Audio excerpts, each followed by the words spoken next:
Hi, good evening, everybody. Welcome back to week 2 of Point of View, an online conversational series by Sudhindra School of Design in collaboration with ADI. Point of View is also a celebration of 15 years of Sudhindra School of Design, which was established in the year 2006 in Calicut, Kerala. It has become a well-recognized institution for design education, providing UG and PG programs in interiors, fashion, and visual communication.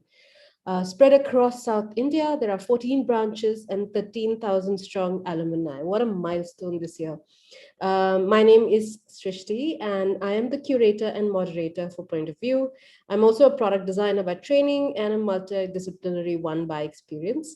I'm also an educator and mentor, and I'm also currently serving as the VP and Head of Academic Outreach for Association of Designers of India's Delhi chapter. For people who may not know, ADI is a network representing professional interests of Indian design community, creating a meaningful interface between design professionals, people as users and industry, education institutions, and policymakers. If you'd like to check out the ADI initiatives or become a member, please log on to www.adi.org.in. I would also like to thank all our speakers who have agreed to come on board for Point of View. Each speaker is a creative genius in their own right, really, and it is an absolute pleasure to be able to have this conversation with them. My sincere gratitude to Director of Sudhindra School of Design, Professor Basant Nair, for inviting me to curate this event, and a huge applause for the behind the scene people, Sophia, Viraj, and Swapna. Thank you very, very much. Now, we've had three stellar conversations last week around design education. We had Professor Anuradha Chatterjee, Professor Mukesh Patel, and Professor Nitin Mehta. And we discovered and heard their stories, their inspirations and motivations. And I hope you've all enjoyed listening to their stories and the journey through life and work. And in case you've missed it, okay, please check out the Sudhindra YouTube channel for the recorded conversation. I would request Sophia to please share the links to all the three talks in the chat box for anybody who has missed our live session. This week, by the way, we have three exciting speakers lined up for you in the domain of communication design. Today we have digital and design leader for IBM iX, Sudhindra V. Tomorrow, we will have Padam Shri awardee and national award winner and director of I Am Kalam, Neela Madhapanda. And on Saturday, animator, founder, and creative director of Studio Ixorus, Suresh Elliott. Believe me, all three of them are phenomenal, and you must tune in to check out their work. So before further ado, let me introduce our guest for today. Hi, Sudhindra. Welcome to Point of View. It's really, really great to have you. And in the audience, you'll find lots and lots of students and faculty, and of course, other people who might be joining us. So thank you very much for your time, and welcome to our small little conversational series. How have you been? Hey, fantastic. Yeah, amazing to be here, Srishti. Thanks for having me over. My gratitude to all of you who thought that I had a story to tell. And hi to everybody who's out there. Hello, and yeah, I hope to have an enriching conversation with you. And in the course of the day, hopefully, we will have a lot of things to uncover as we go along. Yeah, we can't wait. But before I start anything, let me give a brief introduction to Sudhindra here. You are a recognized thought leader and in design thinking, service design, and human-centered design, and an expert in digital transformation and leadership. You've got like over 2 years of 2 decades of working experience in the digital industry. You've led large, high-performing teams in complex organizations, and your work has been recognized with about 14 international awards, and that includes the Most Innovative Product by National Infocom Awards in Singapore, Blue Elephant at Curious, and category Best in Interactive Media Awards and Internet Advertising Awards. You're also a member of CII and National Committee of Design, advisor and coach to several startups, and a guest faculty at Srishti Academy of Design, Bangalore, and Monash University, Australia. Um, from what I gather, you have been a trendsetter with the style of leadership in your roles, and you're passionate about bringing conscious creativity into everyday use, a champion of using innovative ways of engaging individuals and teams to achieve breakthrough outcomes. And I hope we'll get a chance to unravel some of what it takes to bring out those breakthrough outcomes, or at least how you've gone about doing that. You're, of course, also a storyteller, and you have a passion for writing.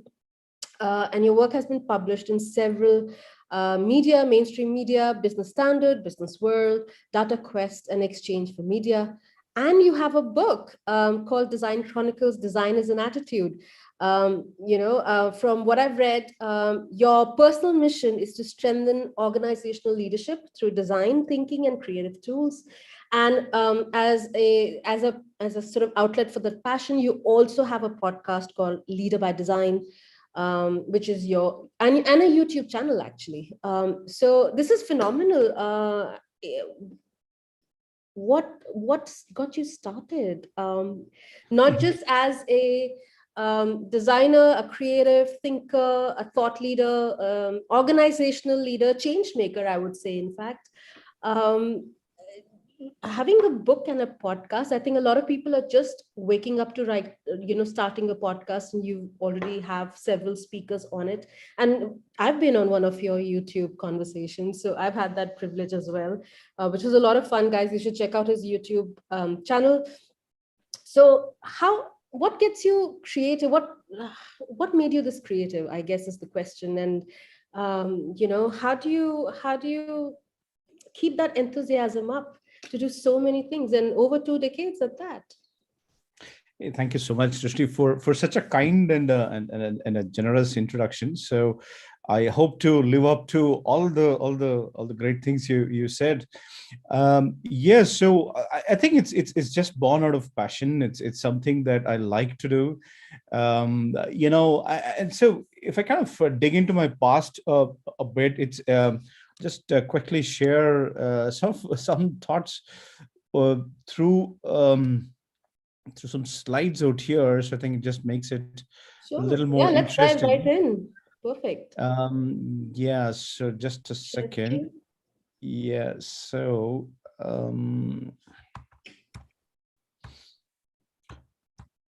I don't know if you're able to see my screen. So now you are, I can't see you, but I hope you guys can see me. So essentially, so all of this is amazing, but this is nothing compared to my great grandfather, who was actually a palace artist in the Mysore Palace. So he was recognized by the king, titled as the Asthan, Vidwan or Asthan artist, or whatever you called at that time. He was also, I learned, of course, he was my great grandfather, so never had the privilege to even sort of see him, but he was also he did a stint with the JJ School of Art, is what I heard. But what happened is, after that, this was back in the 70s, or maybe even before that. So after that, I think the whole creativity quotient sort of dropped out from my family. And we were, I never had, none of the folks other than him in the family had any inkling to major creative stuff. And also, you can think of how India was going through the change at the time. Creative was not a profession or a passion that people really thought was a great thing to do at the time. Probably, I don't know what it was, but fast forward to myself. I was not completely aware of all his achievements at the time. I came to know only when I was growing up, and sort of saw what his impact was. But I've been always a kind of a bring in sort of a different perspective all the time. Is how I think of myself. I've been generally creative, always sort of critical of what's out there. Can it be better, and so on. So the stories sort of inspired me as well. The stories of the mythology that we have has been, you know, the flying chariots, and the one arrow becoming 100, and so on. So they all are amazing mythological stories. But what you also learn as you go along is you can dismiss them, saying that, hey, you know what, these are fiction, and then you can just dismiss them. Mm. But you can also see what they stand for. And what I always thought was there is something in it. There is some sort of symbols that is out there. So that I think that sort of, I always explored a little more of what that might mean. When we have Krishna with his thousands of faces in the battle of the Mahabharata, what does it really mean? Mm. So I think that kind of creative instinct, or the depth thinking, critical thinking, I believe probably was set in when I was hearing all of those stories, and I started exploring that a bit of it myself. I've been interested in metaphysics as well. Generally, for again, I don't know, but interesting to I'm always interested to read Stephen Hawking's theories, Right. and the grand design, the brief history of time, and so on. So sort of set me up with thinking big and thinking deep, and so on. I believe that those are some of the things that were sort of shaping my perspective. And when I look back while I was preparing for this and some of the other talks as well, I kind of look back, and on hindsight I can say that I've been kind of a person who is the first one to organize. I want to be the first one to sort of get people going and have that leadership in Mm. me, is what I kind of realized. Right, I was a cricket captain. Even today my friends call me Cappy. Right, so in my school friends, the WhatsApp group. So it's just that I think all of that came together, and when I became a designer, when I kind of got into that field, they all sort of shaped me, is what I actually sort of think, maybe. Um, that's amazing that you could recall that even at that young age, the way you were looking and reading into things is something that has, in some sense, always inspired the way you look at your work. So that's a very, very interesting connection. And I think if all the people in the audience as well think back to one of the earliest memories of a creative musing or imagination, I'm sure you'll find threads Yeah. that you can take trace back to. But before we get into your formal education as a designer, I want to ask this question to the audience, and you're welcome to type it in the chat box. So if I were to ask the audience members, and this is including students, faculty, and other designers who may have joined us today, if I ask you the question, how to be creative, what comes to your mind? Do you think you can become creative reading books, going to a design school, doing design workshops, maybe, Sudhindra's design thinking workshops? Maybe. What would your answer be to how to be a creative? How did you sort of manifest that formal training of becoming a designer? Yeah, it's a question for the Yes, yes, audience. it is a question for you. For me, yeah. So I think what happened is that it's a question for me, right, or for the Yes, audience? yes, it is. I mean, it's a question. It was rhetorical for the audience, but it's definitely a Okay. question for you. Okay. No, so the interesting thing is I was never formally trained as a designer, actually. So it's one of those things that is out there, and I think that's like, that's probably the reason why I'm so passionate all the time. I want to be the best out there because I don't have formal education, and I sort of remember, just as a cricket analogy, the when Saurav Ganguly went to Lords, he got his first century. He got a century in Lords. It's always a big thing in cricket, right, to get a century in Lords. But Rahul Dravid never got a century. He got out at 96. So that 4 runs deficit made Rahul Dravid a great cricketer, because after he had that hunger, right? So it was unfulfilled hunger, and so all the time wherever he went out to the ground, he started scoring a lot more runs. And when you see the career graph, Dravid ended up as the second highest run scorer of all time at the time when he left. So that I think that unfulfilled hunger is probably what is in me, right? So I always envy my friends who are so like yourself, and the people out here who are formally trained in design. But I also see that as an advantage for me, because I'm not formally trained, I'm always learning. I'm continuously learning. So this when I was very young, about 17 years, I happened to, sort of go to West Bengal. I lived there for a while. In fact, I started working there at the time, and collected a lot of life experiences at that time, in West Bengal. So it was it's impressionable minds at the time. You kind of don't know what you're getting into, and to be able to absorb everything that comes your way and to make something of it is, I think, was the one that sort of shaped me. At that time I didn't know, but today I know that I can live anywhere. I can face any outcomes, and also sort of to be able to see things in a balanced perspective, not to be overawed by the success that you get, or even the failures that come in your way. So those are the things that you learn at such a young age. So I collected all of these experiences, and when I did a small course in design, to be able to make something of that career, um, I was realized I was kind of sort of going nowhere.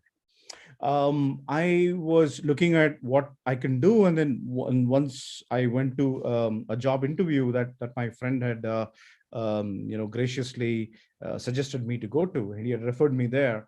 But I realized I had picked up some experience by that time, but I realized that I was. That job was not for me. Right. Actually, the person who interviewed me, the director, said that this is for people who are just out of college. It is about scanning some images, and that's about it. There is nothing more to it, and I think you can do more than that. You know some creative tools, so you don't have to do this. So you won't get this. You don't need to work in this job, is what he said. But I needed the time. I really needed it at that particular time because that would have been a good break for me. Now that was interesting, because what I did was I did not get out of the interview. And today, when I look back, it was such an important thing. I did not get out of the interview. I said, see, I have other things I can do, which is, more creative stuff. Don't you have that with you? So for some reason, the director felt good about it. So he said, there is this creative director. You can go and speak to him and see if he finds your work good. So that was a start, and the creative director was very gracious, and even today he's my mentor. So he actually saw my work. He said, hey, you can do a lot more, and why are you looking for scanning kind of work? So you can do a lot more creative work. And he kind of gave me the break. This was back in early 2000s. So he gave me the first break. That was such an important thing, because that is when I got exposed to working with the US, working with some really top minds, learning the fundamentals of design, and putting it on the screen. So those things came about for me at that time. So for me, the lesson is, I did not get out of that interview. The moment he said, this is not for you, I kind of stuck on for whatever reasons. And yeah, those experiences have been amazing, to be here, and to be able to offer that to the team that I lead right now. I mean, it's interesting that the fact that you could walk into an interview with a completely different skill set and stick around, of course, and slowly sort of get into what you wanted to do. And I'm actually wondering if that still happens today. Do you because today I think getting a job, placements, everything has Yeah. become so practiced. It's like your CV, there are templates, interview, there are preparatory questions. Everybody is trained to answer certain questions, and this is how you should respond, and this is what you should say in an interview, or this is how you get a job. Do you feel that has in some ways limited the kind of people who are coming in, because then they're only coming in when the JD is either at least 70% true, which if I look back to your story, that would not have been the case. Yeah, no, you're absolutely right. See, firstly, we all have to remember that design is an expansive field, expansive discipline. Yeah. And the moment you can write a JD, it means that a machine can do it. That's the theory I carry. All of my work, I have not been defined by the JD. The JD has been defined by me. And what I mean by that is I'm saying it in a completely humble way. What I'm trying to say is that you make what you can in your work, because this is one field that can't be defined too much. You can define probably a finance or a legal profession or some other profession, but in design, it's just about what you make of it. So with that mindset, when you approach things, and that is what you got to offer to the people who are interviewing. I think when we are too much trained, we also limit ourselves. You're right. As long as we have that mindset of being expansive, we will find that opportunity. The other thing is also patience, and to be able to persevere when we don't see opportunities right in front of us, or we don't see success like the way we were hoping. To be able to persevere and to always hope that things will come. So that is where the difficulty comes in. And one has to keep doing that. I mean, that I think this conversation is all about that, right? To be able to share these stories of others, and I'm sure the students that are seeing here can learn. There are so many things that so many serendipitous aspects to where I'm today, and I'm sure where you are today as well, and the other accomplished designers, and or for that matter, any field. So one has to give that opportunity and chance for that to happen. And you're right, a lot of times today, because we think that so too robotically, that in a mechanized way, that this is what is being asked, this is what you have, and this is what you got to have, and then you have a mix. It doesn't work like that, though, most of the time. And I would like the students to listen to this very carefully, because Sudhindra represents an entire industry. So if he's saying it, you must take away these nuggets of wisdom. So next time you have an interview, maybe that X factor is important to be shared. So how long did you work with that organization that you started with? How long did you have to scan images before you moved on to other things? No, I did not scan images. The job was of that, of scanning images. Right. But then I was overqualified for that job, but I actually got into the job as a senior designer there. And I worked there for about 2-3 years or so. But most important part of that was I got a break as a designer. I actually learned the ropes of design. So in fact, there is the other thing that happened there, which might be interesting to all of you.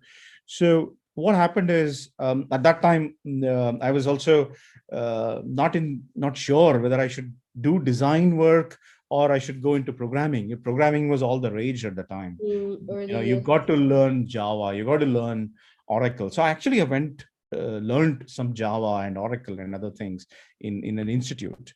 And then I spoke to this creative director I referred earlier on, and I asked him, so everybody's doing programming and other things, but I have more passion towards design. So what should I do? Can you guide me?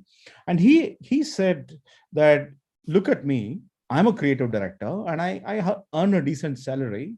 So if you stick to one thing, and if you really are good at it, you are going to reach the levels that you want to. So don't fall for what everybody else is doing. Just go with what, take that and then be the best that you can be, is what he told me.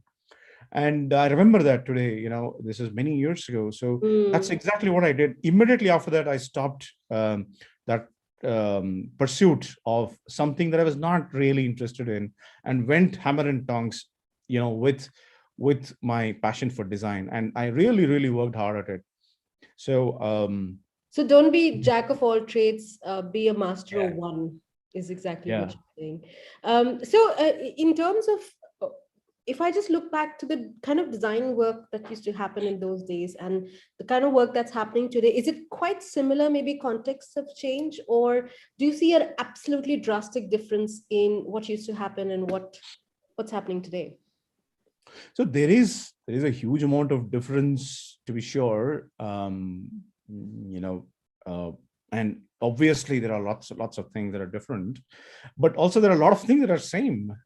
I still see lots of applications and designs that probably was about 15 years, 20 years old in the way it looks and feels. So I think there is a long way to go in the overall design Right, quotient right. and organizations. But yes, it has changed quite a bit. The designers' roles have changed, is what I Right. see. The responsibility for a designer has Mm. changed drastically. When I was with some of these organizations earlier on, I was never asked how should the HR team be? How should the learning team be? Right. So I was only given directions by some technology superstar to say, hey, this is what is feasible. You got to design for this. Mhm. But today I'm for whatever it is, right? So whether it is HR, even in compensation related aspects, in Mhm. aspects around the way you restructure a procurement Right. team, so you are involved in all of those conversations. They're really organization building conversations, which I was not part of at the time. So that, I mean, what it means is the responsibility has grown manifold for a designer, Mhm. and that's what we need to take in our hands. Many designers don't do it well enough. They are happy being comfortable, delivering screens and a bit of the products and services that they're asked to do. But actually, you have an opportunity to really shape an organization of the future. So all three of these places, HFI, which is Human Factors International, for people who may not know, Sapient, Nitro, and IBM, you were working as a designer, or this is where you transitioned into organizational leadership roles. How did that come about? Yes, so this is where I kind of transition into the organizational. So HFI is an institution, right? So huge respect for them.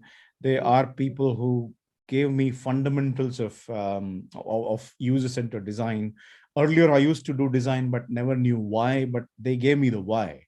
It is fantastic to Right. work with HFI and really learn the science and the art of design. And then I went to Sapient Nitro. I kind of took a leadership position in Sapient Nitro. Sapient Nitro is a very different organization to HFI. They're full-blooded, creative, Yeah. and excellent in their output and the work that they do. It was called Sapient Nitro at the time, but today it's called Publicis Sapient. Mm.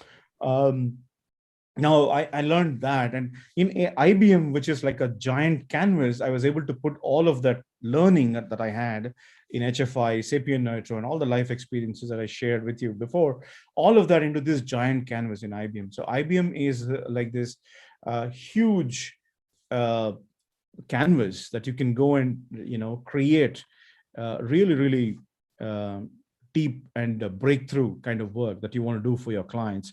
Your clients listen to you. You have access to some of the most senior folks in organizations, those who are decision makers. Mhm. So you need to have certain sense of business acumen to be able to go and talk to them. It's not enough to be just fantastically creative without the sense of making sure if it works or not, right? So Right. IBM offers that guardrails. Also, they offer the whole platform to go and explore, and the technology is phenomenal. One of the leading technology organizations. So that's another great advantage. Earlier on we used to use furniture. Furniture designers use wood to design, and now technology designers use technology as the Yeah. material to Mhm. actually design, and that's what IBM offers. So Yeah, it's been a kind of a great journey to be across all of these things, and this is where I transitioned from being a design practitioner to a design leader. Is what I see it as. So before we move into a little bit about the organizational leadership questions, I wanted to ask you something. I remember we were having a conversation, and I kept saying UX UI, and you were kind of Uh-huh. you kind of sort of poked me and said that, well, you can't you it can't it can no longer just be UX UI. The idea is digital designer as a nomenclature. So what's the difference here between just a UX UI and a digital designer? Because that just seems like a vast, much bigger term. Yes, so the UX UI is something that I generally personally have always never liked. I have never used it myself, by the way. If you've spoken so many times and you must remember I've never used the term so No, you far. have not. That's true. Yeah, and the reason is because if you look at so where the term user experience came from is back in the day there was a book written by a person called Mark Hasenzahl. Mhm. So he wrote a book called he wrote a book called User Experience, and he spoke about the completeness of an experience of a human being while interacting with certain something Right. with an artificial system. So user experience is such a large term, and in fact, all of that we do does not even encompass the whole of the user experience because it Right. involves emotions, it involves interaction, it involves physicality, it involves artificial systems, the whole of the system. So it's a huge term. And what has happened is because of our industries and businesses trying to simplify everything for common knowledge, it has become equated with some sort of websites that you do once in a while and digital screens. Yeah. That's what it has been equated to, and that's where I don't like that. That is really the problem with it. If you look at user experience, it's actually everything that we do, That's true. and that's what it is. If you go into Disneyland, it is about user experience because you're a user in the Disneyland, That's true. and the whole of the creation of it, the magic band, the characters that come and play, all of that is nothing but experience, right? User experience. So that for me, having been a bit of a Puritan at the time, so that's some of the things that is stuck in my mind. So that is why I don't like the UX UI equation. But what has happened today is that there is an opportunity for us to create that. There is a lot of backing from the technology world. Mhm. You only have to imagine, and everything can be created. So that's the beauty of where we are. And user experience is such a mainstay to design. I mean, the whole idea of user-centered design, Yeah, and it is about human experience and nothing else. It's just the yeah, mediums change. yeah, With you working in technology, and for me, for example, as a physical product designer, not a digital product designer, the yeah, experience with objects yeah. is quite expansive as well. So let me take a U-turn and come back to IBM for a second. So I remember seeing in your headline, Chief Design Officer. Hmm. Um, what does a CDO do really? Because you mentioned that you're no longer designing, but you're sort of tracking organizations. So what Yeah. what what is the job profile of a CDO? And I think it'll be very interesting for ambitious young students in the audience to hear if they want to replace you in a few years' time. What does a CDO do? Does Yeah. So I welcome people to replace me. I'm very happy to, it's a lot of hard work, guys. Seriously, there's a lot of bullshitting you need to do, but also has to seriously. The role of the chief design officer, quite simply, is to be the face of design, to be the one person that bats for design in every context and every single context that he or she is in. So in a organization such as IBM, a technology behemoth, 400,000 people, everybody is talking about artificial intelligence, IoT, and blockchain, and the various aspects in which Watson can change the world, and so on and so forth. To be able to talk design there, to be able to bring in the aspects of design is the role of the chief design officer. So you kind of bat for the whole design team on what they do. You're always sort of minority in such large organizations. And in fact, that is true for lots of organizations.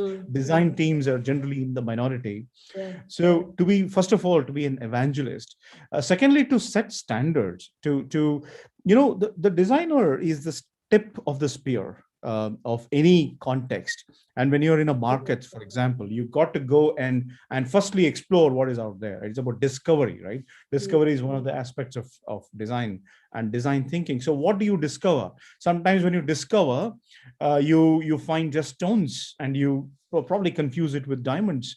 So you got to keep on at it, and you got to keep making sense to the rest of them who are looking up to you, and still go and hope that you will get diamonds at some point, and you will actually. So when you keep at it, so that's the role of a CDO, right? So you got to keep doing that, going there, explore deeper parts of the business where design has not played a role. That's what you can see on the screen as well. Getting into areas that have not been touched before. And also getting into the broader areas, into the whole of the organization. So if you go to a telecom setup, for example, you have this postpaid and you have prepaid, and the prepaid person does not talk to the postpaid person, and so on and so forth. So if I'm a designer or a CDO of that organization, the first thing I'll do is I'll integrate how you can even talk with each other, because for the consumer of the telecom, it does not matter whether it is whether you talk or not, or whether whatever silos you have in the organization. It is important that he gets his problem solved. So how do we best do that while being in the context of organization and still be efficient? The reason those silos exist is for efficiency reasons. So how do you still do that? So these are all the things to be able to understand the business, to be able to understand the context of design, to be able to bring in the aspects of society, the human-centeredness. So that is the most difficult thing to do in business. Business has not been, it has learned from human-centeredness, or to be able to tap into the human insights, but it has not necessarily supported the human insights.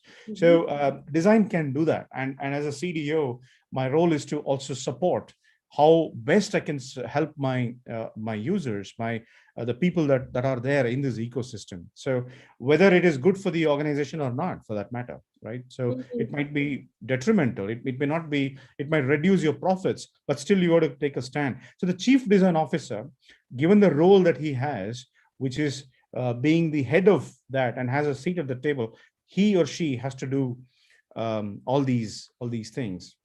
And it's not an easy job, because you literally have to break down walls across organizations to be able to do that. And I agree with you when you say that in a lot of organizations, designers are still at a minority, or at least it's a smallish team.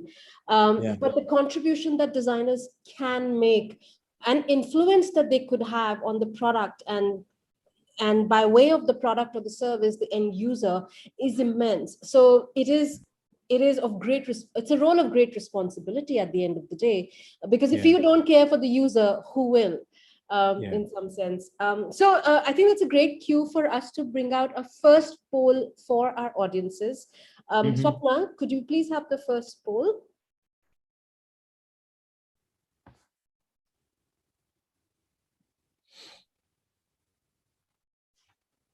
You can keep the presentation running, it won't matter. Okay, there you go. This is for our audience. Sorry, not this one, the second one. I'm so sorry. I think I screwed up the numbers today. I keep toggling between the first and the second. Swapna, can we have the second poll instead, please? My bad, guys. I think I'm allowed this if I'm doing, once in 15 speaker sessions. If you're the VP of Association of Designers of India, so I think it's fine. Swapna, can we have the other poll, please? Okay, brilliant. Thank you. Sorry about that, Swapna.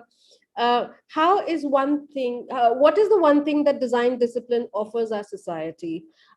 Is it creative solutions to complex problems, concept of empathy to the business world, or the ability to see value beyond revenue? So pick one, guys. I know it's a tough choice because all three of them are extremely important, but we want you to choose what would be your first and the foremost thing that you would do. And we're going to give you 30 seconds to answer this. So the time's running. So while we do that, Sudhindra, I have another question for you. When you talk about value, the ability to see value beyond revenue, value is a huge word, right? In your mind, what is this value that we are referring to? Yeah, the thing is, in terms of, so largely it has been revenue and the monetary values that we talk about, but the ability for a designer to see value such as functional value or emotional value. Functional value, generally you kind of see that in products and so on, and in services too, but to be able to see emotional value, um, to be able to even look at moral values, right? So lots of us do things because we morally feel for it. Sure. Ethical values, right? Mm, Social values. mm, Those are some of the things is what I'm talking about here, and those are intangibles. You can't put that on an Excel sheet that's and true. say, this is the output or outcome I have got. You Mm, can't tell that to a bank's chief financial officer, and he mm, will not listen. But that is the job of a designer and a design leader, to be able to bring that into the conversation in business context. And that is what I mean by unlocking all these different kinds of value. Now I'll give you a simple example for us to know what it means, and I'm going to go back to Mark Hasenthal. So he wrote in his article, and which I was reading. So he says, what is user experience? Now, user experience is about people's ability to use things at their own, in the best way possible, and in most efficient way possible, and to be able to do and complete tasks and so on, right? Which is what is the standard one. When he was doing research, um, he was talking to, and he gives one anecdotal story of a girl who was flying from Germany to the UK. And when she was asked, "What is your best experience of using a mobile phone?"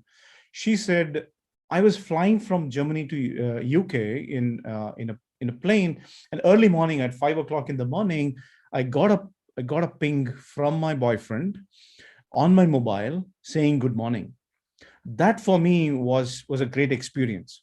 Now, if you look at it, if you kind of decode it from a very practical sense, it should have been not a great experience, because the mm, ping came when she was sleeping early morning, mm, plane, when she was probably tired. yeah. So it should not be a great experience. But why was it a great experience for her? It is because of the emotional value at that specific moment. And she was going out of her home from Germany into a different territory, and then to be able to hear from her loved one at that moment, and to feel that sense of familiarity, that is something that you can't put a number to.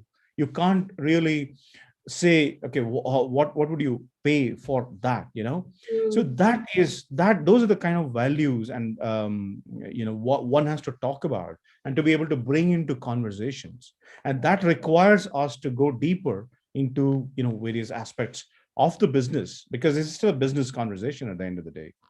So that's that's what I beautiful. mean. No, that's fantastic example, and I think it's a great case for technology enabling humanity uh, Yeah. by way of whatever and all the people involved in making that happen is enormous. Can we have the answers, please, Swapna? Let's see the results. If what have people said? Wow. So I don't know what your reaction to this is, but 51% have said creative solutions to complex problems. Ability to see value beyond revenue is 45%, and concept of empathy to the business world is 4%. Are you surprised by this, or is it pretty much in line with what you were expecting? No, I'm not surprised. Like you said earlier, it is not about, one right or wrong answer. And you were very right when you said all of them are equally relevant. Um, Now, I'm very happy that 96% of them think that there is, so first of all, creative solutions and value beyond revenue is something that's great, and they're kind of interconnected to, if you look at it. So I'm very happy actually. So the thing is, the one thing that loses out is empathy, and design can do a lot around empathy to the business world, but you have to choose one of them, right? Yeah, they had to So choose one of them.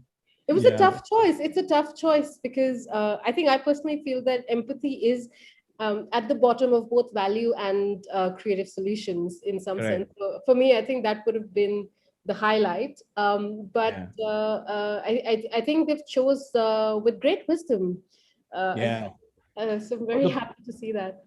Yeah, the positive way to look at it is I mean, everybody thought that empathy is a given. And if you want to be creative as well as to be able to unlock value, you will have to be empathic. That's one way of looking at it. Another way of to look at that is you can't teach empathy anyway to these business folks. So there is nothing you can do about it. Right. So, Oh dear God, I kind of wonder if any businessmen and women are listening in. It's a little bit. I mean, we're joking about this, but yeah, it's a dire contrast, right? We always imagine that yeah, the entrepreneurs and the large businesses are. I mean, of course, revenue is important, but we always imagine them as the large, evil, money-minded organization, and designers are kind of like the heroes of the organization fighting yeah. for the customer. That's quite a great spin on your mythology anecdote, I think. It could be a mythology for contemporary times in the future. But is that really true? Are businesses that hard nosed? I don't want to scare the students just yet. No, see, actually, it is not that true. Like everything, every story, there is a lot to it. I mean, I have a lot of respect for business folks.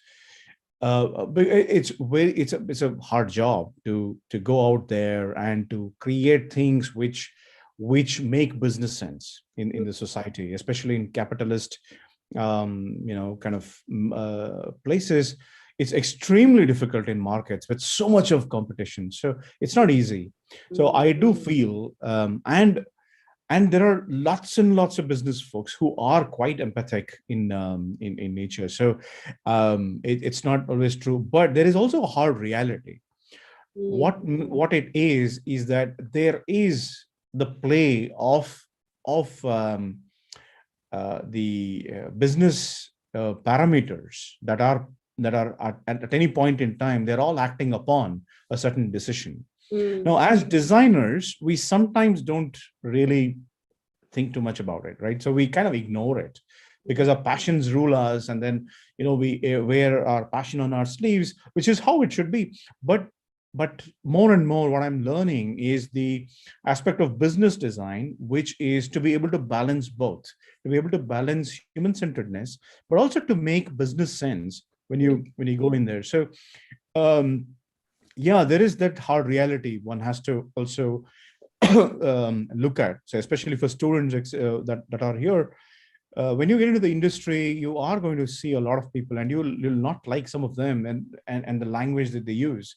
They're more worried. It looks like they're more worried about money and revenue and so on. But you also have to look at the reality that they live in, and how do you make that reality? How can you be empathic towards their situation, and then still, offer up what design can do? So those are some of the things that one has to really work on, and there is an opportunity to do that.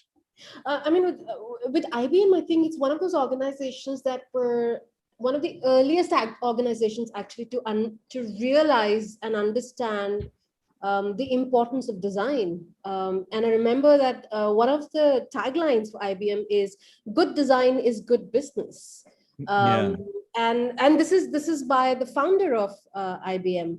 So I think it really is. I definitely feel that for designers, to enable designers to do great work, you also need organizations to enable designers to do good Yeah. work. So that's the kind of responsibility I feel that organizations must take on, and by virtue of people working in the organization, like you mentioned, the chief design officer is enabling that to a large extent. But let's sort of look at the other side. We are obviously talking to students, Yeah. and we've talked about the value that designers bring to society. We are talking about the role of designers that is expanding more and more, both in terms of the skill sets and the knowledge base, and the responsibility that comes with it. Given Yeah. that you also hire a lot of designers straight off college Hmm. education, or at least the first 2 years, 3 years, 5 years of working in the design industry, what do you think, that designers are ready, or do you find that there is a gap between where they are in college and what is expected from the industry, by the industry? Sorry. There is some gap, not like a showstopper, but there is some gap. I've always found the design graduates in my team to be very, very. So two, three things that come to my mind, right? One is a passion. So they all are super passionate and really nice to see. Mm, They're very creative. And the third thing is they're very articulate. lovely. And designs, one of the big things about design is the ability to articulate your thoughts. One Mm, is the beauty of the quality of the thought itself that should be honed, and also the quality of communicating that particular thought. So they're very, very good in that. And I've found them to be this bundle of energies that come in, and then choreograph some amazing ideas. What they miss out on is the business aspect, and that comes with a bit of maturity and working with practicalities of life. So that is, in a way, missing, mhm, and that only comes when we see something going into the realities of the market systems, and see what works and what doesn't, and to be able to actually discard your idea completely, and to be able mm, to start from scratch into a completely new thing. So those are some of the things that you know I believe that students can learn from. Say, for example, the prototypes that you do, just go and put it out there and see what happens, and see how many people are actually using it, how many people can make some sense of it. Go and try it out. So that's when you will know the realities of it, not just the getting into the market, but also when it is live in the market, right? So that's one. There are a lot of other advantages as well, right? So because they come in fresh, they're able to, if there is a culture of the organization is supportive of younger people doing what we call as reverse mentoring, they have mhm. the opportunity to really, really share some fresh thoughts into the organization. So I think it's a sort of a give and take. But I mean, to be able to understand the realities of the business, to be able to understand the client. So sometimes we kind of, I'm in the services industry of IBM. I'm in the services part of IBM. The client has a certain need, and that over or that has to override a lot of other things that is out there, because a certain problem is being solved by the client's ecosystem. So that is the other thing some designers who are new don't fully understand. They kind of go with their own ideas of how it should be, and the idealistic way, which is not wrong. You got to have that conversation, but also you got to move on from that conversation and really understand deeply what the client is looking for. So that's the other thing I believe. Some of the tools that they can learn, some of those tools, that can create great design systems and so on. So those are some of the gaps I believe that are there. I'm not a, I mean, a lot of people feel that there is a huge gap between the industry and the academy output. I don't think there's a huge gap personally. Mhm. There is some gap, but that is not a showstopper. Right. In fact, the industry and academy have to work together. Industry has to learn from academy, and the academicians and the students have to learn from the industry. I think that's a symbiotic relationship. Absolutely. I think what you said is very, very true. And I think that's a great pivot for me into the next question. Swapna, sorry, I've confused you today completely and myself about the questions. Can we have the next poll, please? The one we didn't share earlier. So the other one, whichever is left.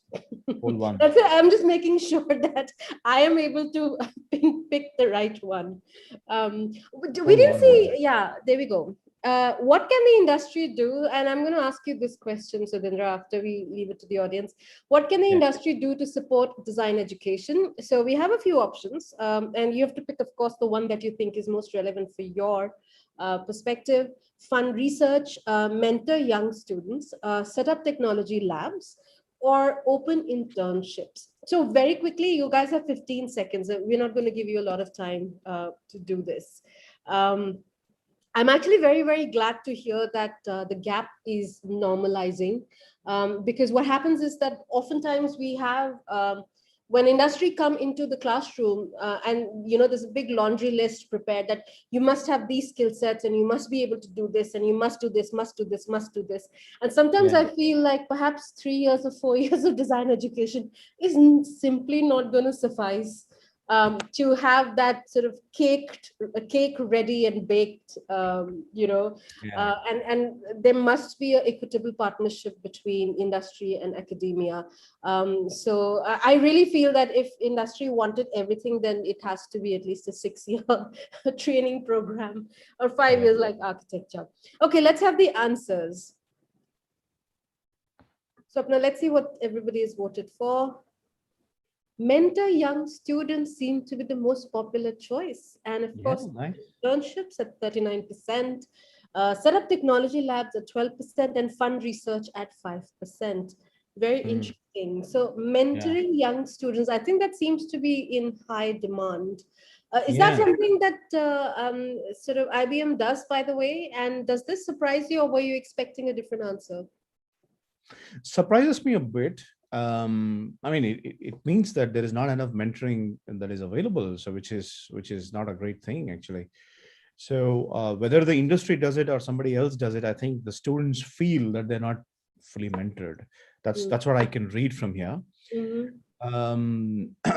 The fund research part is just 5%. I think a lot of businesses and organizations will be happy. Okay, we don't need to, We don't have to spend fund money.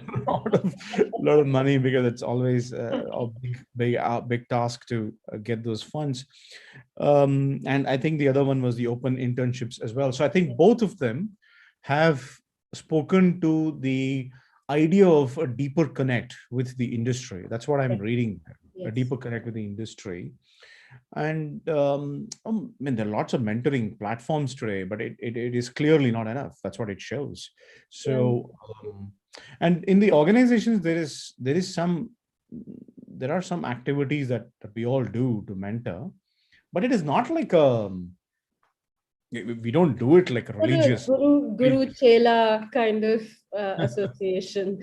Yeah, we don't do it like a dedicated one, like the way we would work for a client, for example. We don't mentor like the way I'm glad to say that I've been mentoring quite a few. I was also a mentor for IXDA and so on my own. I really wanted to do that because I was mentored, and I thought it's a great way to give back. But then I believe that should be probably more, just like the way you work for a client. I think that should become a cultural thing in an organization, where you say you got to mentor. I mean, you got to do that. Very So yeah, that's what I'm thinking. What I'm also reading out of this is, especially when you talk about individual mentoring, and it takes me back to what you mentioned when you started your career, where you had your first mentor in the workplace, and I think mentors are of great value. And open internship, it kind of reminds me that there is a third notion of apprenticeship, which used to be very, very popular, or at least that's how artists used to train.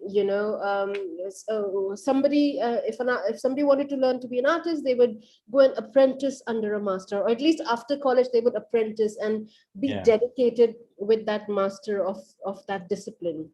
So do you feel that maybe apprenticeship is a better answer, given the way we are looking at it, or is internship something do you feel more well-rounded for students? Possibly apprenticeship. And firstly, I also want to bust the myth on the mentor and the coach thing. So I'm a big fan of coaching and rather than mentoring. So mentoring has this directional aspect to Right. it. Okay. Whereas coaching brings out, without directing somebody, it actually brings out the potential of the individual. So I'm a big fan of coaching, to coaching people. I think that's really good, and that can come alive in what you're saying in the apprenticeship thing, because apprenticeship, especially in this world that we live in, where there is so many things happening at any given time on an everyday basis. So maybe apprenticeship is the way to go. And craft-based systems were always apprenticeship That's true. based, right? If you kind of go a few hundred years ago, if you were a carpenter, your son used to be a carpenter, and he kind of becomes an apprentice after a while.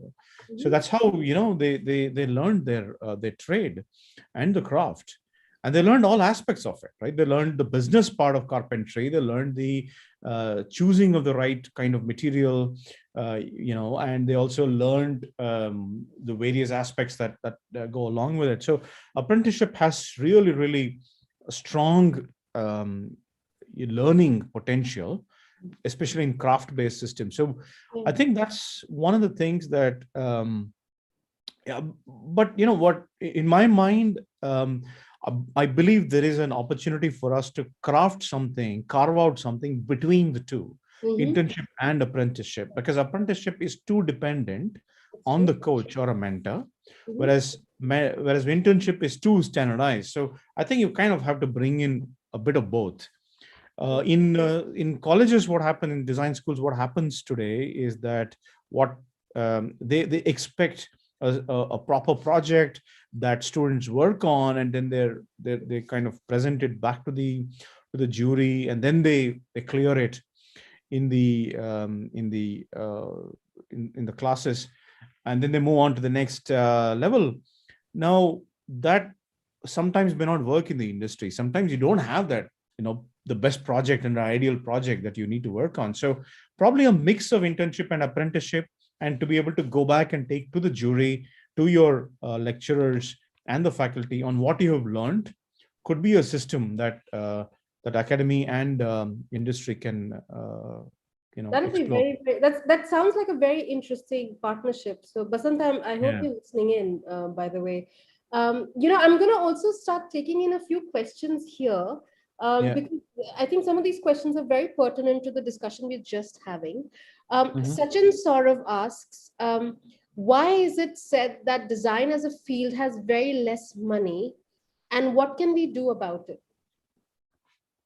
Yeah, I mean, firstly, very less money is again such an open-ended and anecdotal kind of thing. There's a lot of money to be made in designers as well. So designers do make quite a bit of money. So it's not less or more. The design requires passion to succeed. So if you're in it for the money, at any point in time, you'll always feel it's less. So you can't really,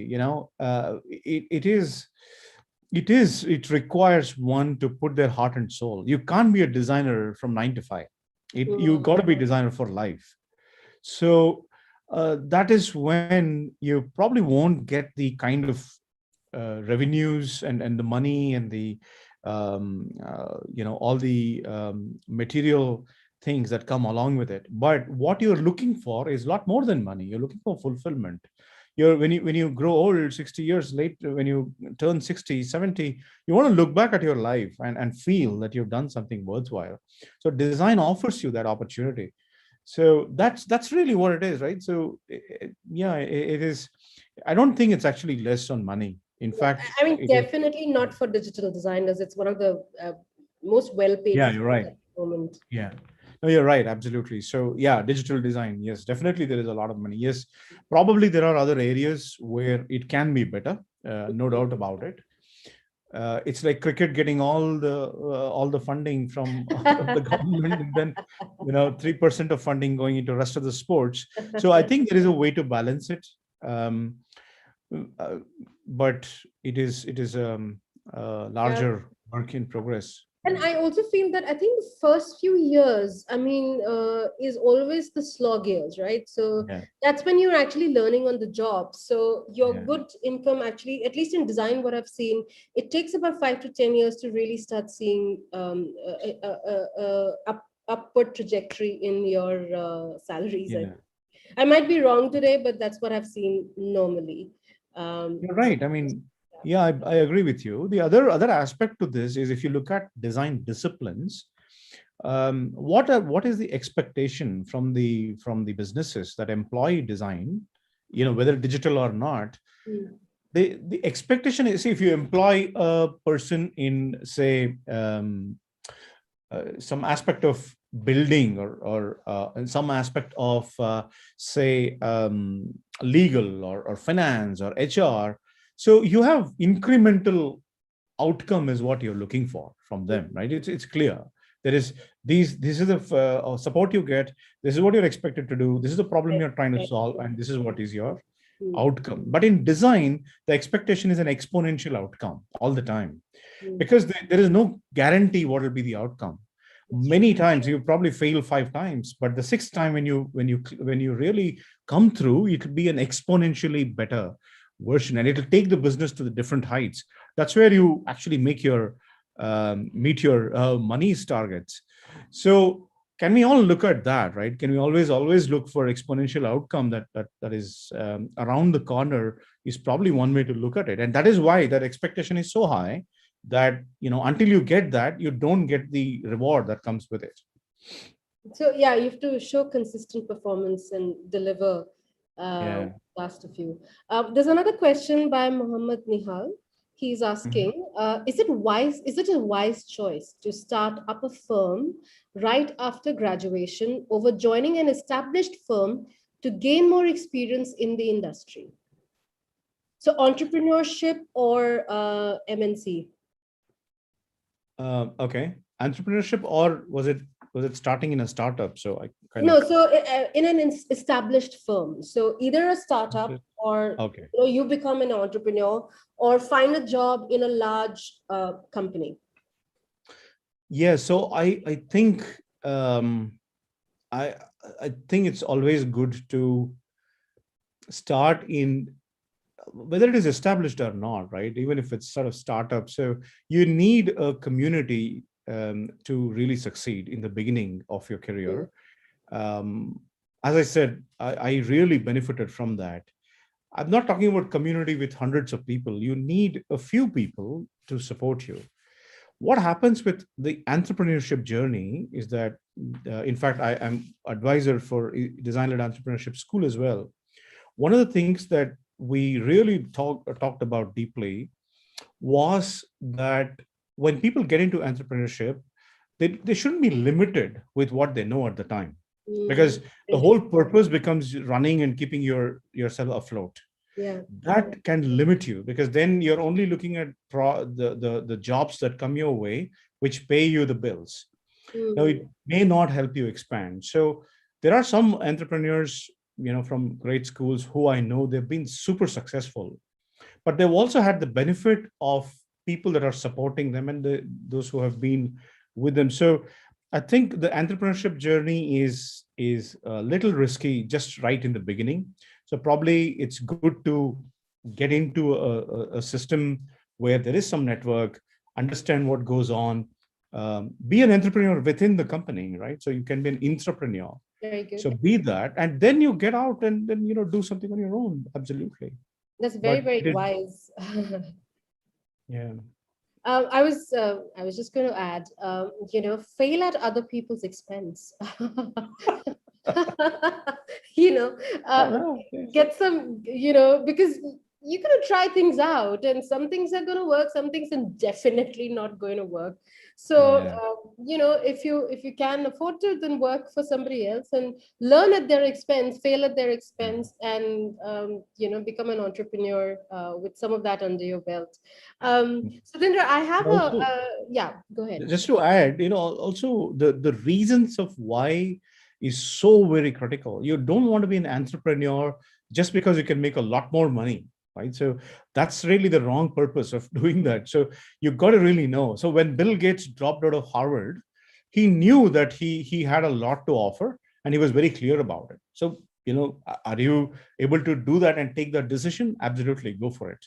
But that it takes a lot of deep and critical examination of oneself. Absolutely. No, I think that's very, very important. And I know of a lot of friends who have started their own businesses. And believe me, if you're looking to see money, you're not going to see any for the first 5 years. That's the minimal. Yeah.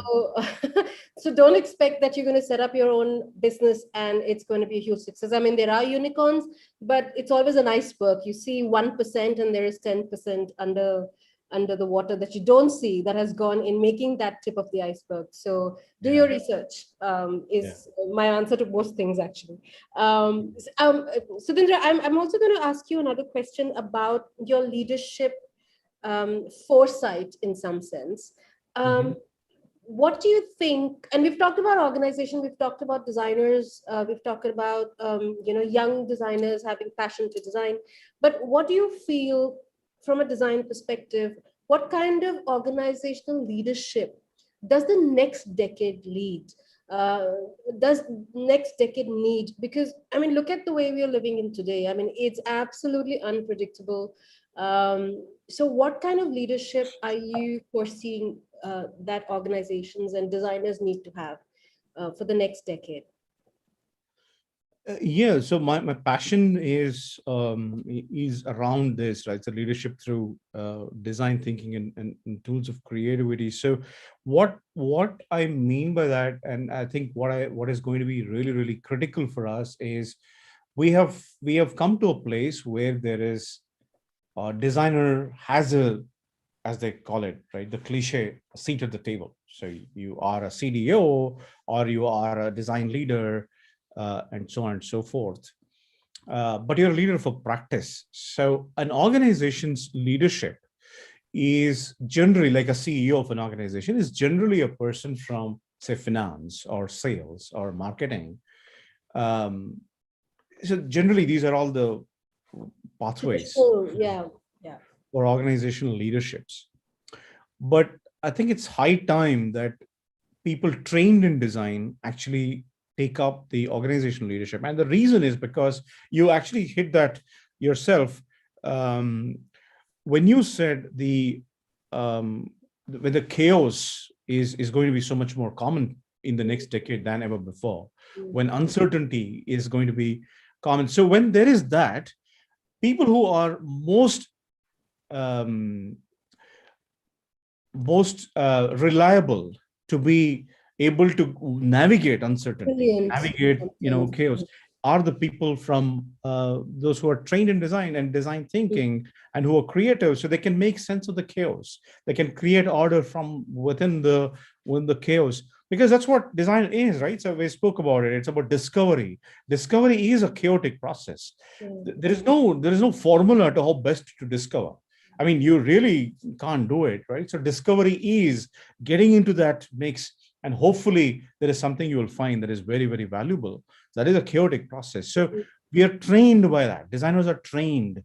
So I think the leadership needs that kind of thinking and that kind of, the courage to go through. So now there are lots of that's what I believe the next decade will witness a lot more of.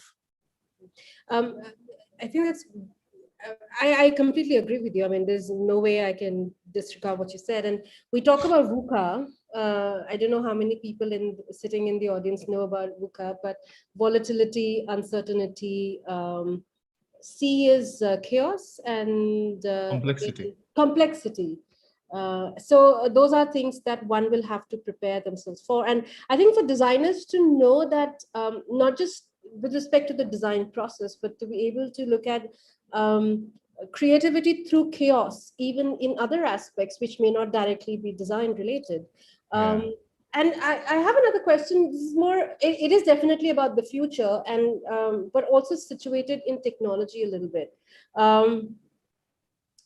What is your vision for technology in the future? It's a large question, um, and we'll come to the other question that you wanted to ask the audiences, and that'll be Yeah. kind of like the last thing we talk about then. Yeah, sure. So the what is Ray Kurzweil beautifully describes technology, right? So technology is like the tool that helps further a human's reach. That's what is the role of technology, really, and that's what has happened. If you take Google, it has furthered the reach of information. So has it made people more wise? I don't know. Maybe it has, but it has definitely given a lot more information at Mm, fingertips. So it mm, has helped further the reach. And that is really the role of technology all the time. And through artificial intelligence, that is such a big deal now. We are looking at that, taking monumental proportions. mm. We're also talking about, singularity, technological singularity. I don't know if you're aware of that Yeah, concept. yeah, Um, in 2045, apparently the human brain and the artificial intelligence, they kind of yeah. become similar, and then technology will behave like human beings and so on, and then that offers a singularity where it can merge. So it's a fantastical piece, but very, very possible. At least I'm a big believer in the promise of Sentient, technology. sentient intelligence, artificial technology becomes sentient. That's what we are Yeah, saying. yeah, correct. Absolutely. So, I think there is a lot of power of technology, and it will not happen one fine day. People wait for it, but the fact is, it will just be so very embedded in what we do. Like, Mm. if I think back, I can't believe that there was no touchscreen phones before 2007. It's just about 15 years old, really. All right. So it was not there. 2007 is when iPhone came about. But today we can't live in a world Imagine, yeah. without that, right? So I Okay. think that's what happens. It'll blend in, and we got to a lot of healthcare will improve because of that. There is a lot of potential. It's, I think, how we really use it. As of now, there is uncertainty on how we're going to use it. There are a lot of good things, but we also have to be careful. If you ask Yuval Harari, he's going to tell you that you got to be really careful about how you use technology and what you do it. And that's where a designer's role comes in, Mm. quite stark That's and in the face, where designers actually create the scenarios for technology. So what kind of scenarios are you going to create? Are you going to create scenarios which make more money, or create scenarios which create a better world? So that's really, I think, the key. And I think you rightly put that, digital designers use technology as a material, and I think that's what all designers need to do. I personally, I don't find that. I call even craft technology. It may have been, it was technology of the times. You still do it, even if you're sitting on a potter's wheel. That's technology for me. Now, Exactly. whether you're using artificial intelligence, that's also technology for Yes. me. So technology has always been around.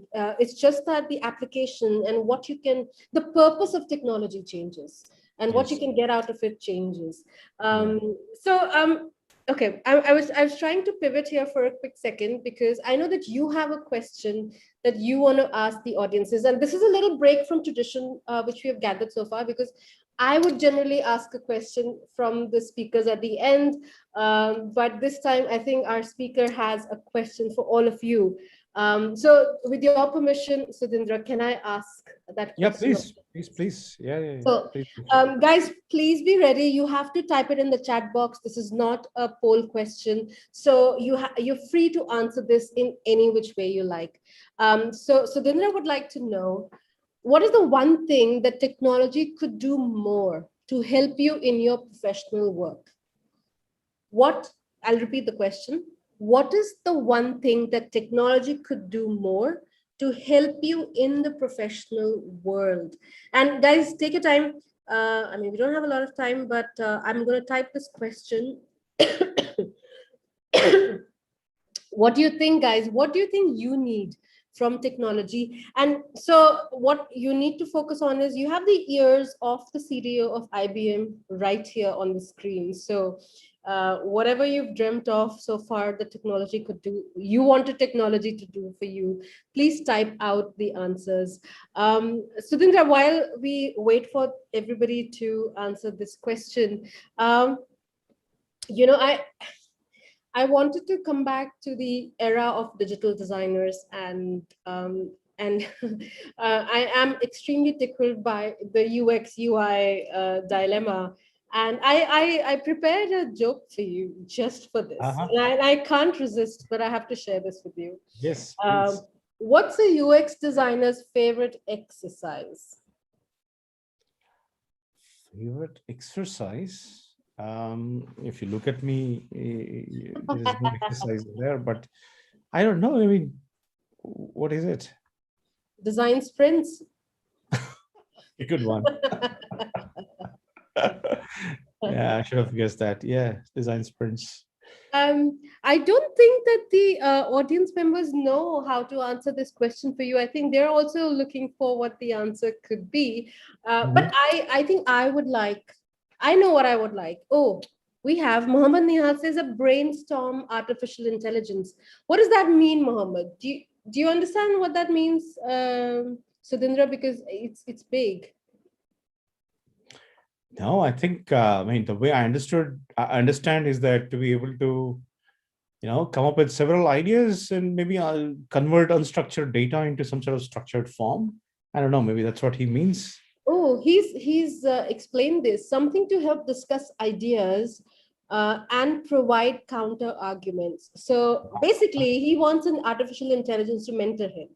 Is that correct, Yeah. Mohammed? That's what you want to do, it seems. Uh, Mm. yeah, that would be interesting. A Yeah. partner, basically, he says. Yeah, yeah, Yes. I hear you. I hear. But I don't know. Siri is not there yet, and Oh. nor is Alexa. I don't think they can have thought-provoking debates. For that, you need to find Sudhindra, I think. Write to him, ask him to mentor you and become your brainstorming partner. What would you want, Sudhindra? I mean, you have technology at your disposal. What would be your response to this? So yeah, see, firstly, I don't have technology at my disposal. The technology is something that I'm more accustomed to than others because I'm more exposed to that. But what I mean, so for me, again, similar to what Mohammed is saying, actually, maybe slightly different to that, will be to be able to make sense of all that is going on. So today, I have Google that gives me a lot of information, but there is so much of the non-digital information around me, right? So to be able to make sense of it in a much easier and a fine way, today it's too difficult to do that. Right? So I want to make sense of the curtain in front of me, right? So the laptop bag that is out here. So I want to take that data and do something with it. So that's I combine the laptop bag with the my Apple Watch and see what comes of it, right? So those kind of things are not today possible.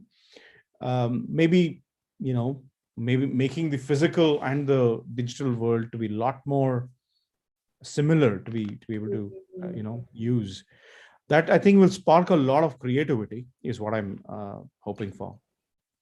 Fantastic. What did I want for technology? I think if it could do all my homework, that would be awesome. So if you're sitting in meetings all day, the work that Yeah. you actually do becomes homework. Yeah. So if it could simultaneously do all my homework for me, that would be awesome. Then I can come home and go for a swim and go out with friends and not have to worry about all the work that I have to do. I think I Yeah. need a clone, basically, is what I'm saying. I need a clone of me who's doing all the other work that I can't do in 9 to 5. That's what I want. Even if you have a clone, why do you want to teach homework? I mean, you can teach something else that That's particular clone, true. Yeah. Basically, I need more of me to do all the work that needs to be done. Yeah, I don't Maybe that's understand. extremely egotistical. I don't know. Um, but thank you so much, Sudhindra. I think this has been fantastic, and we've come to the end of our 1.5 hours. I don't know if it felt, 1.5 hours to you, but for me, the time has just flown. And I think you've offered our aspiring and ambitious students lots of insights of how to work. And yes, I think this is something that I was going to ask you. What are the few thoughts as a design leader that you would like to leave our students with?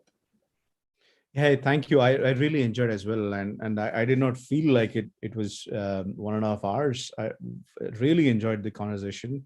As I said, gratitude to Cinder Bay, to yourself for having me over.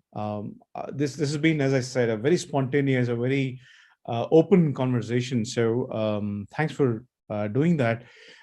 For me, I mean, so have, do, and be are generally, what we all have, right? So all we think about, it's like a platform with which we can operate thoughtfully. So what has helped me so far, and what I would like to leave with my fellow designers, students, everybody else, is this: have more kindness and empathy. At the end of the day, that is a life you live. Kindness or empathy is not some sort of a tool, or you can't just put on a cap of empathy one day and remove. You got to be more empathic. There is no other way, right? So have more of it, and that really helps. It takes your career to great proportions. And I'm fascinated by the infinite game that Simon Sinek is speaking about these days, right? Right. So, which means it's not a competition against another designer or against another company, right? It's about a competition of you against yourself.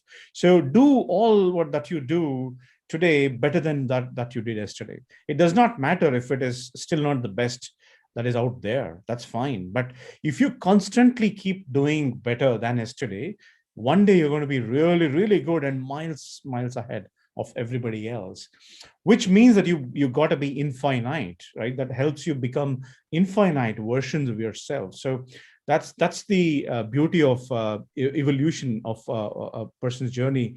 At the end of the day, just be, right? So be yourself, be authentic. So when you're infinite, and then when you kind of sit down and look at yourself, you're going to be a lot more of what you were before, and you're going to be yourself and be authentic. So that's really what I would like to leave everybody with, and which is what I'm trying to do as well for myself. Thank you so much, Sudhindra. And I think you are very, very kind. You've been kind with your time. You've been very kind and generous with the wisdom you've offered our students today. And I know it's fairly late for you in Australia, and it's the end of day for you. So thank you so much. It has been an absolute pleasure. I always enjoy chatting up with you. And I'm sure the students have had a fantastic time today. Thank you so much, and good night. And for all the audience members, thank you again for joining us. Okay, you have two more speakers to listen to tomorrow and day after. So tune in. Both the conversations are at 6 p.m. India time. So it's not too late. Bring your cup of coffee or tea and snacks, get popcorn if you wish. There we go. We have Neela Mother Panda, who's a filmmaker tomorrow, and we have Suresh Elliott, who's an animator. Both have done amazing films. One in feature length films with real characters, and Suresh obviously does clay animation, and he's done a lot of advertising films. So both are amazing, amazing storytellers as well. So please join us tomorrow, and really have a good evening, everybody. And Sudhir, again, amazing pleasure to have you. Thank you. Thank you so much, Srishti. Enjoyed the conversation, and thank Here. you. All the best, everyone. Thank you. All right. Thank you. Bye-bye. Bye-bye. Bye.